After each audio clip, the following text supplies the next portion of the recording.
So guys, good day sa inyo lahat. Rafa po ulit sa GTA Cars. Eto si ma'am, naalala nyo, bumili nung isang araw sa atin ng Ford Fiesta na 2012 sedan automatic.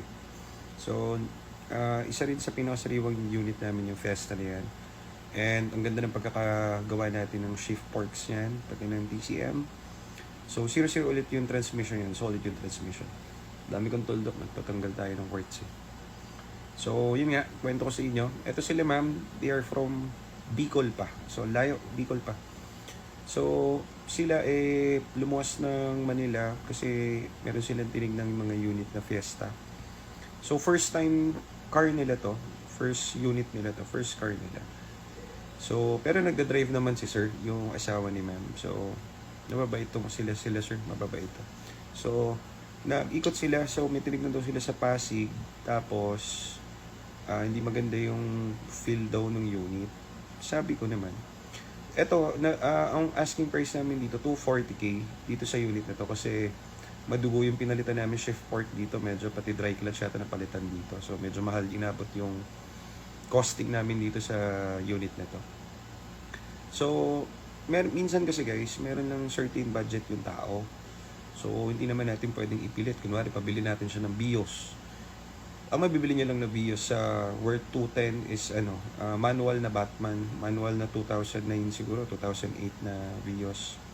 Which is maganda. Don't get me wrong, maganda. Kaso lang, syempre, ang gusto nila Matic. So, kung magba-Matic sila na BIOS, magkano ba ang BIOS na 2000? Siguro mga 250 o 270 yata yung mga Matic na Batman na 2009 pa. Na e-variant. So, yan, okay naman. So, ngayon, tinignan nga nila sa Pasig na kotse. Basta nakalima sila, nasabi nila nakalima silang, naka-apat silang tinignan. Puro Fiesta kasi nag-review sila ng mga ganyan. So, hindi nila alam yung shop natin. Kaso, puro sablay daw yung pinuntahan nila. Sablay for them. Kumbaga, yung feel nila dun sa kotse nung tinest drive nila, hindi sa kanila, hindi champion, parang ganun. So, lucky for us na yun, natisod nila yung isang ads natin sa Fiesta, pinuntahan nila. So, anong pinuntahan nila? Kasi unang viewer natin sila dito sa unit na silver. Alam ko na agad 1,000% yung kukuhanin nila kasi iba yung feel niyan eh. Minsan ramdam namin yung feel ng kotse kapag super smooth. Tapos talagang hardcore yung yung unit, yung talagang kahit walang error, ganun. So, alam namin solid talaga. So yan, kahit isang kalampag o squeak, wala kang maririnig. Talagang ganda ng unit na yan. Yun nga, so ang budget nila is 210, kaso ang asking namin dyan 240. So dahil sila ay from malayo pa at wala naman kami ibang ma-offer dahil may bumili nung natin nung worth 200 na Fiesta dyan. Excuse me. So may nabili kasi yung Fiesta dyan na worth 200k. Yun yung mga price range namin ng 200k kaso naubos. So wala na kaming ma-offer. Ang budget lang talaga nila is parang actually 200 nga lang.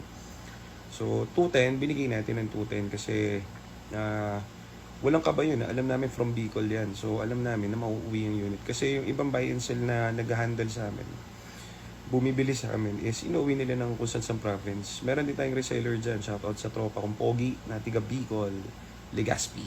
So, yan. So, inuwi yun. 14 hours ang biyahe. Walang kabayo, walang problem doon. So, mga ganyan, lalo ngayon na master na natin yung trani ng Ford. So, wala kaming kakaba-kaba dyan.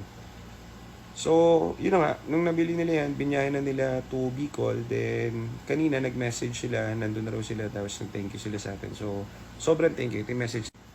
So, yan yung message nila sa atin. And, happy sila dahil walang kahit anong aberya dun sa unit. Siyempre, dahil sa ating galing yan. So, yan, sobrang smooth daw kaso sobrang rough road nung dinaanan nila sa Bicol. Mga 10:40 lang sila. Kanina lang sila nakarating doon. So, ang Ford guys, kapag yan may issue, hindi na kayo tatakbo dyan ng siguro mga 3 kanto. Hindi ka na aandar ng 3 kanto kapag may problema yan. So, madali lang malaman kapag may issue yung transmission yan.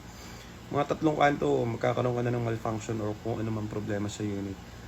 So ito, dahil 0-0 yung transmission yan, solid yung treno niya, magagamit pa nila yan ng pangmatagalan. So, bang for the buck sigurado yung budget nila para dun sa car. So, ayan. Nakwento ko lang sa inyo kasi para meron tayong portfolio dun sa mga unit natin.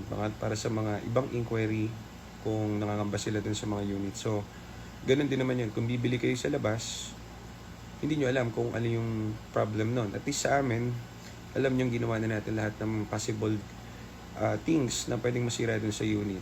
So, advance kami mag-isip eh. So, lahat yon is palit na. So, gagamitin nyo na lang. Gas and go. So, ayan. May iba rin naman kami mga units, mga higher units. Kaso, syempre, alam nyo naman, hirap po ngayon. So, yung iba talagang budgeted lang sa 200 and 250. Marami rin tayong EcoSports na titanium.